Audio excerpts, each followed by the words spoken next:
Hello friends, welcome to my channel true and real economy.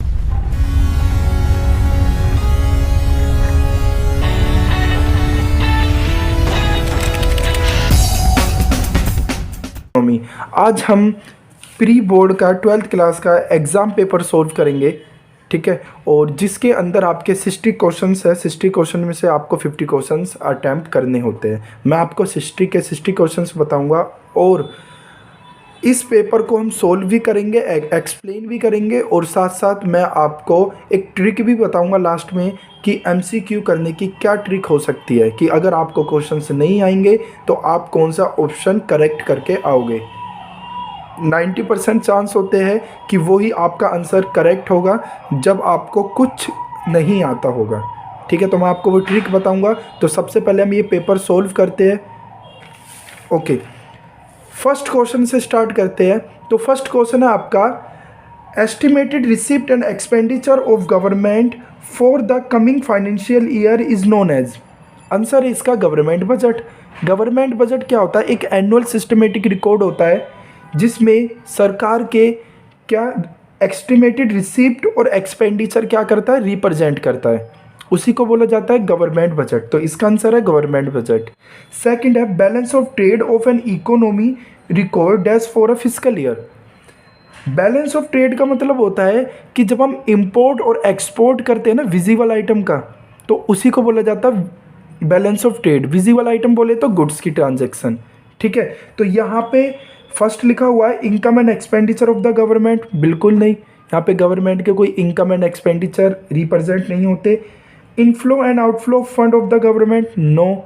जब भी हम balance of trade की बात करेंगे गवर्नमेंट से रिलेटेड कुछ नहीं होगा। तीसरा, import and export of goods, yes. Balance of trade मतलब विजिबल ट्रांजैक्शन, ठीक है। और विजिबल का मतलब होता है गुड्स। तो यानी कि गुड्स में क्या आते हैं आपके, इंपोर्ट और एक्सपोर्ट होता है। तो इसका आंसर आपका सी। ओके, नेक्स्ट करते हैं क्वेश्चन नंबर 3।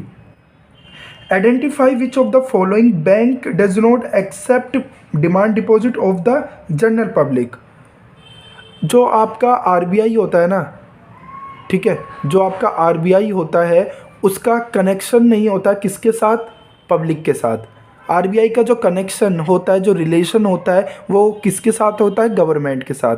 वो आरबीआई के साथ नहीं होता, ठीक है। तो ये कह रहा है कि ऐसा कौन सा बैंक है जो जनरल पब्लिक के साथ रिलेट नहीं करता, जहाँ पे डिमांड डिपॉजिट नहीं हो पाता, एक्सेप्ट नहीं होता। तो उसका आंसर है आरबीआई, ठीक है। और आरबीआई आपको पता होगा कि आरबीआई एक अपेक्स इंस्टीट्यूशन है, ठीक है, जो करेंसी को इशू करता है। आपका फोर्थ क्वेश्चन है, identify which of the following is not include in current account of BOP. देखो, करंट अकाउंट को मैं आप अपने तरीके से बताता हूँ। मैं करंट अकाउंट की ट्रांजैक्शन वो ट्रांजैक्शन होती है जो रेगुलर वाइज होती है। रेगुलर वाइज मतलब मंथली, ठीक है, पर डे, पर वीक, ठीक है, वो होती है करंट अकाउंट। अच्छा, करंट अकाउंट में क्या क्या आइटम इंक्लूड होते हैं आपके? होते हैं करंट अकाउंट के अंदर इंपोर्ट, एक्सपोर्ट, यूनिलैटरल ट्रांसफ़र। पर ये कह रहा है not include in current account. तो okay, import of machinery in India, बिल्कुल ये तो करेक्ट है कि ये क्या है, करंट अकाउंट में इंक्लूड होता है, ठीक है, क्योंकि यहाँ पे इंपोर्ट आ गया। Inflow of foreign exchange from KPO services. देखो, केपीओ सर्विसेज से क्या हो रहा है, फॉरेन एक्सचेंज हमारा इनफ्लो हो रहा है। आपका फॉरेन एक्सचेंज इनफ्लो और आउटफ्लो होना भी क्या होता है, रेगुलर वाइज होता है, यानी कि करंट अकाउंट होता है। एक सिंपल सी बात है यार, नॉर्मल सी बात है। जब आपने यहाँ पे इंपोर्ट करा है, क्या इंपोर्ट करा है, मशीन, तो आपने मशीन को इंपोर्ट करने से पहले आपने करेंसी को एक्सचेंज किया होगा, ठीक है। तो एक्सचेंज किया तो आउटफ्लो और इनफ्लो होता है, ठीक है। तो वो भी किस में आ जाएगा, आपका इनफ्लो में आ जाएगा। थर्ड क्या है, इन्वेस्टमेंट। इन्वेस्टमेंट कैपिटल नेचर की होती है। इन्वेस्टमेंट समटाइम होती है कैपिटल नेचर की होती है। तो इन्वेस्टमेंट डन बाय किया मोटर इन इंडिया, ठीक है। तो इन्वेस्टमेंट किस कौन से नेचर की है, कैपिटल नेचर की। तो ये कैपिटल नेचर का है, नॉट करंट नेचर, ठीक है। तो इसलिए is not include in current account में कौन सा आंसर आएगा, सी आएगा, ठीक है। ओके, नेक्स्ट पढ़ते हैं। अगला है आपका फिफ्थ क्वेश्चन।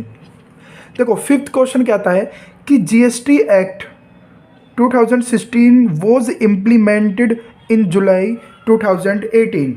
तो इसका आंसर क्या है आपका, जीएसटी कब इन्होंने बोला कि जो इम्प्लीमेंट हुआ है ना जीएसटी, वो हुआ है 2018 के अंदर। क्या जीएसटी 2018 के अंदर इम्प्लीमेंट हुआ है? नो, जीएसटी जो इम्प्लीमेंट हुआ है ना वो हुआ है 1 जुलाई 2017 के अंदर। ठीक है, तो ये तो मेरा गलत हो गया। ठीक है, तो यानी कि आपका आंसर क्या हो गया यहाँ पे? स्टेटमेंट फॉल्स हो गया। अगला है कि जीएसटी इज डिवाइड इनटू 3 सब कैटेगरीज, आईजीएसटी, सीजीएसटी और एसजीएसटी। ये भी गलत है। ठीक है, आपके 4 पार्ट में डिवाइड होता है, IGST, CGST, SGST and UTGST. तो यानी कि बोथ स्टेटमेंट आर फॉल्स। चलिए हम अगला क्वेश्चन करते हैं, क्वेश्चन नंबर 6।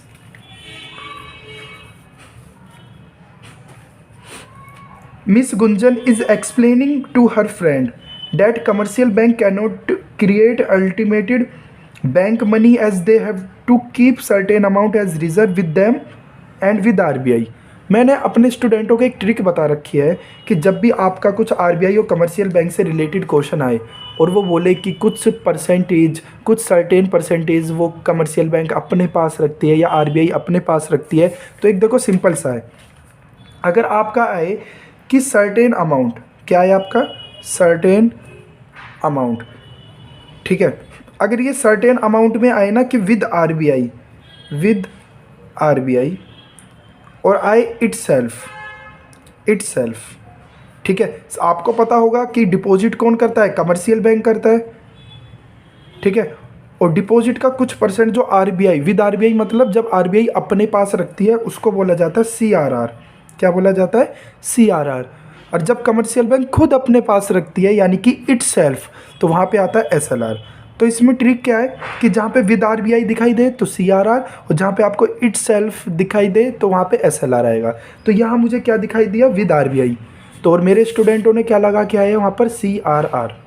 ठीक है, तो ये थोड़ा जल्दी करने के लिए ट्रिक होती है। आगे देखिए, सीआरआर मतलब कैश रिजर्व रेशो ना। आगे करते हैं। A teacher in the class is explaining to her student that RBI is having no role in the determination of foreign exchange rate. ये कहता है कि एक टीचर अपने स्टूडेंट को समझा रही है कि आरबीआई का फॉरेन एक्सचेंज रेट को डिटरमाइन करने का कोई रोल नहीं है। क्या लिखा हुआ है? No role in the determination of foreign exchange rate, as the same is determined by the foreign exchange market by the force of demand and supply of foreign currency। कहता है कि जो हमारा रेट जिसको डिसाइड करे, जिसको determine करे, कौन डिटरमाइन करे? यहाँ पे लिखा हुआ है market by forces of demand and supply. तो जब भी मार्केट डिसाइड करती है ना डिमांड और सप्लाई के फोर्सेस पे, उसको बोला जाता है फ्लोटिंग एक्सचेंज रेट। और फ्लोटिंग को हम फ्लेक्सिबल एक्सचेंज रेट भी बोला जाता है। क्या बोला जाता है? Flexible exchange rate. और आपको ये पता होना चाहिए कि फिक्स्ड एक्सचेंज रेट क्या होता है? जिसको गवर्नमेंट डिसाइड करती है, और मैनेज्ड फ्लोटिंग उसको बोलते हैं जिसको आरबीआई डिटरमाइन करती है। और मैनेज फ्लोटिंग को डर्टी फ्लोटिंग भी बोला जाता है, और फ्लोटिंग एक्सचेंज रेट को फ्लेक्सिबल बोला जाता है, और इसका एक और नाम होता है जिसको बोला जाता है क्लीन रेट। ठीक है, क्योंकि जो मार्केट डिसाइड करती है वो एकदम क्लीन रेट होता है, वो रियलिटी होती है। ठीक है, तो यहाँ पर आपको समझ में आ गया होगा forces of demand and supply जब भी आए तो आपको क्या लगाना है? फ्लोटिंग या फ्लेक्सिबल या फिर क्लीन। ओके, चलिए आगे करते हैं हम क्वेश्चन नंबर 8। आगे हम क्वेश्चन नंबर 8 करते हैं। तो क्वेश्चन नंबर 8 को करते हैं। Revenue expenditure are committed expenditure of the government. Okay, question number 8 करते हैं। तो revenue expenditure are committed expenditure of the government. Yes, revenue expenditure क्या होता है? कमिटेड एक्सपेंडिचर होता है गवर्नमेंट का। ये बिल्कुल ठीक बात है। तो statement is true. First statement is true ना। सेकंड स्टेटमेंट है कि दीज एक्सपेंडिचर मतलब यही रिवेन्यू एक्सपेंडिचर, कि ये revenue expenditure do not create any assets for the government. Yes, आपने डेफिनेशन करी होगी। ठीक है, मैं आपको डेफिनेशन तो नहीं बताऊंगा, मैं पेपर सोल्व करवा रहा हूँ तो थोड़ा जल्दी करना है। ठीक है, तो revenue expenditure do not create any assets. ठीक है, कोई भी एसेट्स को क्रिएट नहीं करता क्या? Revenue expenditure. तो ये दोनों स्टेटमेंट ट्रू होगी। तो यानी कि both the statement are true. Okay, आगे करते हैं। देखिए question number 9। Under the capital account of BOP the two main categories of item are dash and dash. देखो कैपिटल अकाउंट के कौन कौन से आइटम्स होते हैं। Okay, foreign direct investment, yes foreign direct investment. तो फॉरेन डायरेक्ट इन्वेस्टमेंट आपका क्या होता है, कैपिटल नेचर का होता है। इन्वेस्टमेंट आपका जो भी होता है ना वो कैपिटल नेचर का होता है। Grants from rest of the world, gift वगैरह जो होते हैं रेस्ट ऑफ द वर्ल्ड, ये तो करंट नेचर के हो गए। कौन से नेचर के हो गए, करंट अकाउंट के। Loan and borrowing, yes borrowing और लोन, तो यहाँ पे आपका क्या हो गया, कैपिटल नेचर का हो गया। और मैंने बताया है कि करंट अकाउंट आपका रेगुलर वाइज होता है, कैपिटल आपका सम टाइम होता है, ये याद करने का अपना अपना तरीका होता है।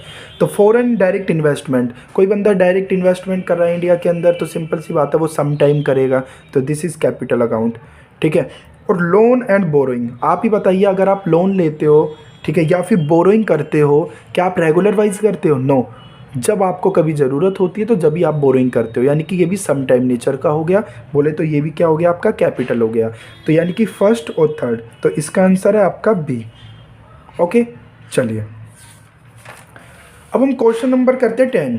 क्वेश्चन नंबर 10 क्या है कि apex financial institution that regulate money supply and rate of interest in India. Simple सा, यहाँ पे अपेक्स फाइनेंशियल इंस्टीट्यूशन आ गया ना, तो बिना सोचे समझे आरबीआई लगा दो, आगे की पढ़ने की बात ही नहीं है, ठीक है। पर मैं आपको बता देता हूँ, आरबीआई अपेक्स फाइनेंशियल इंस्टीट्यूट तो है ही, और वो साथ साथ रेगुलेट करता है, यानी कि कंट्रोल करता है मनी सप्लाई को, कि मनी सप्लाई ज़्यादा होनी चाहिए और कम होनी चाहिए।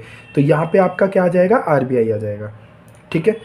आगे देखिए question number 11, second 5 year plan was also known as, ठीक है, second 5 year plan was also known as Mahalanobis plan, ठीक है। देखो second 5 year plan industry sector पे था, किस पे था, इंडस्ट्री सेक्टर पे था। और आपको पता है कि सेकंड प्लान के अंदर IPR 1956 आया था, पर उस सेकंड प्लान का एक छोटा सा हिस्सा है, वो क्या है, IPR 1956। पर उसने टोटली पूछा है कि यहाँ पे सेकंड 5 ईयर प्लान किस नाम से जाना जाता है, वो होता है महालनोबिस मॉडल या महालनोबिस प्लान के नाम से, ठीक है। बाई चांस इसमें सोचो सेकंड की जगह फर्स्ट आता तो आप क्या लिखते, फर्स्ट में लिखते हेरोडोमर, ठीक है, क्या लिखते हैं, हेरोडोमर। मैं आपको यहाँ लिख देता हूँ कि जो आपका फर्स्ट प्लान था वो किस पे बेस्ड था, हेरोडोमर पे, ठीक है, हेरोडोमर, ये याद रखना यार, ठीक है।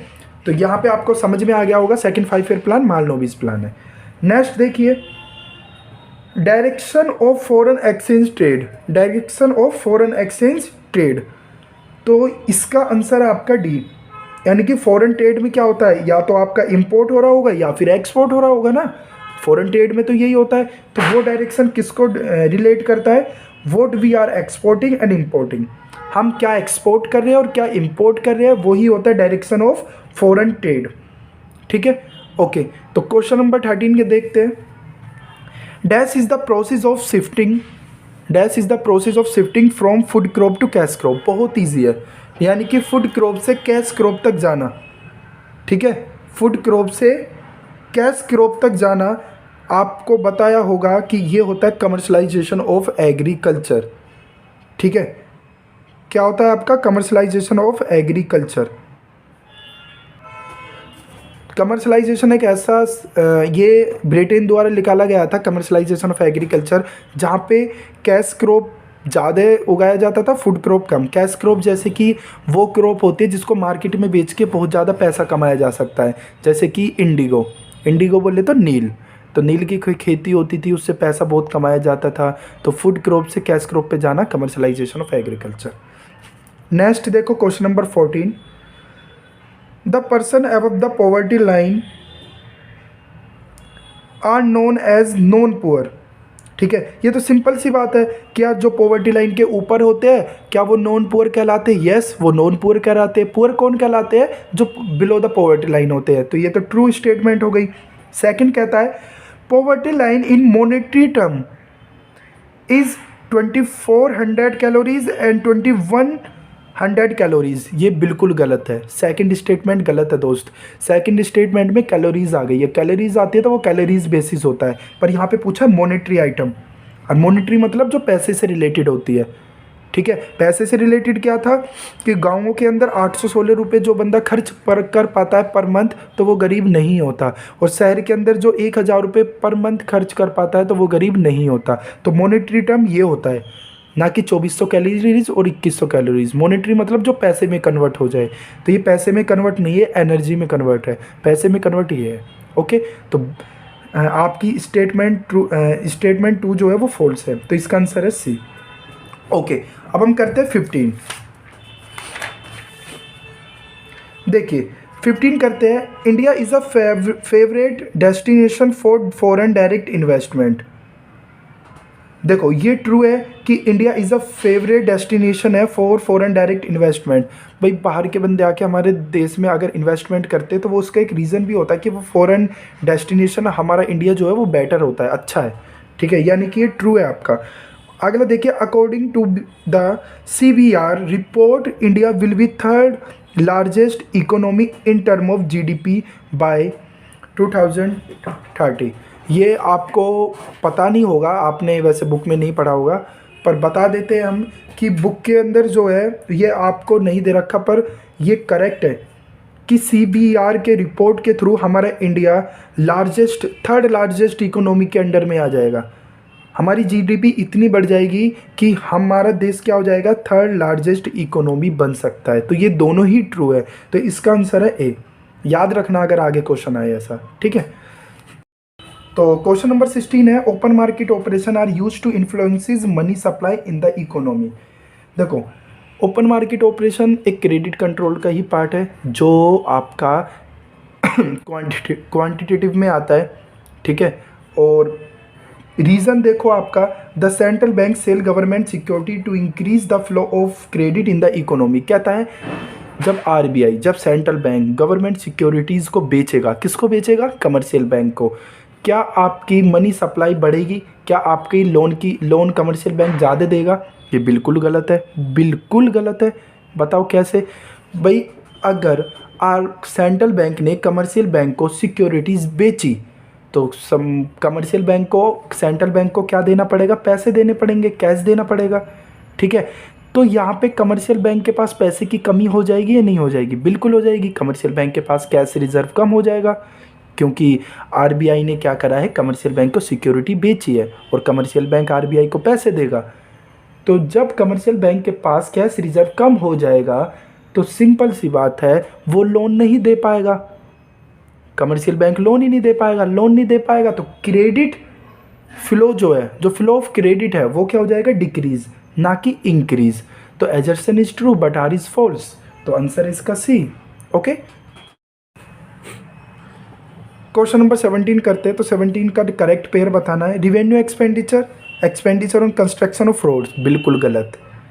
एक्सपेंडिचर ऑन कंस्ट्रक्शन कैपिटल में आता है, रिवेन्यू में नहीं आता, आपको पता होगा। Net invisible item, question number 17 पढ़ते हैं। आपको क्वेश्चन नंबर 17 में करेक्ट पेयर बताना है ना।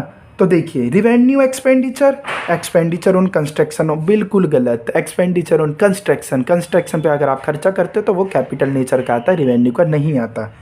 नेट इनविजिबल आइटम वो होते हैं जिसको आप देख नहीं सकते, तो यानी कि एक्सपोर्ट ऑफ गुड्स, पर गुड्स तो विजिबल आइटम है, तो ये भी करेक्ट पेयर नहीं है। Gift from rest of the world, आपको पता होगा gift from rest of the world ये एक तरफा होता है, यानी कि यूनिलेटरल ट्रांसफ़र है, और ये आपका करंट अकाउंट के अंडर में आएगा, तो ऑप्शन सी। ओके, 18 पढ़ते हैं। Which of the following does not provide direct credit facility to the farmers in India. आपको एक ऐसा बैंक बताना है जो आपको डायरेक्ट प्रोवाइड नहीं करता कोई भी फैसिलिटीज़, तो वो है आपका नाबार्ड कोई भी आपको डायरेक्ट फैसिलिटीज़ प्रोवाइड नहीं करता किसानों को, ठीक है। और ध्यान रखा करो यार, पता है मैंने बहुत से स्टूडेंट देखे हैं वो जल्दीबाजी में क्वेश्चन पढ़ लेते हैं, जैसे कि यहाँ लिखा हुआ है डज नॉट, अब वो डज नॉट पढ़ते नहीं, ओनली डज पढ़ते हैं और आंसर करके आ जाते हैं, ठीक है। डज नॉट मतलब कि प्रोवाइड, कौन सी बैंक प्रोवाइड फैसिलिटी नहीं करता, तो नाबार्ड लिखना है आपको। ओके, चलिए, नाबार्ड आपको पता होगा कि 1982 के अंदर आया था, इम्पोर्टेंट डेटा है, याद रख लेना। 19 देखिए, विच of the following is include in balance of trade. Balance of trade में कौन सा आइटम इंक्लूड होगा? Shipping, insurance, import of goods. अरे इनविजिबल मतलब बैलेंस ऑफ ट्रेड पूछा है तो बैलेंस ऑफ ट्रेड में ओनली विजिबल आइटम आते हैं, ओनली विजिबल आइटम आते हैं, ठीक है, तो विजिबल में ठीक है आपका शिपिंग हो गया, इंश्योरेंस हो गया, इंपोर्ट ऑफ गुड्स हो गए और यूनिलेटरल ट्रांसफ़र हो गया। ठीक है, तो बैलेंस ऑफ ट्रेड में कौन सा आइटम इंक्लूड होता है आपका? ऑप्शन सी, क्योंकि गुड्स जो होते हैं वो विजिबल होते हैं। ओके, और शिपिंग, इंश्योरेंस और यूनिलेटरल ट्रांसफ़र सब आपका इनविजिबल होता है।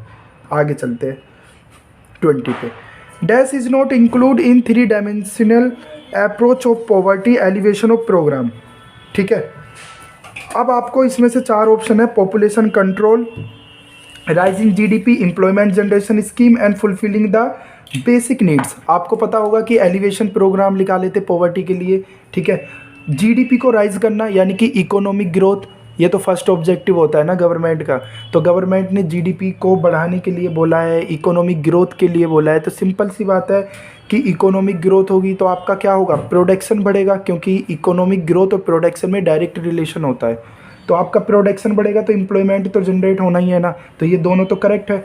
ठीक है, आपका डी ऑप्शन है फुलफिलिंग द बेसिक नीड्स, ये आपका लास्ट था। आपने एमिनिटीज़ वाला पढ़ा होगा कि आपके लिए जैसे कि गेहूँ चावल जो राशन वगैरह देती है ना सरकारी, ये इसी में आ जाता है। तो यानी कि ये तीनों तो करेक्ट है, पर पॉपुलेशन कंट्रोल थोड़ा अलग वर्ड है। तो ये आपका आंसर है इसका ए। क्यों? क्योंकि इसने लिखा हुआ इज़ नॉट इंक्लूड, तो इसमें पॉपुलेशन कंट्रोल इंक्लूड नहीं होता। 3 डायमेंशनली बाकी के 3 है, याद रखना। देखिए, इन अ हाइपोथेटिकल इकोनॉमी, ये कौन सी इकोनॉमी होती है? ये एक ऐसी इकोनॉमी होती है, काल्पनिक इकोनॉमी।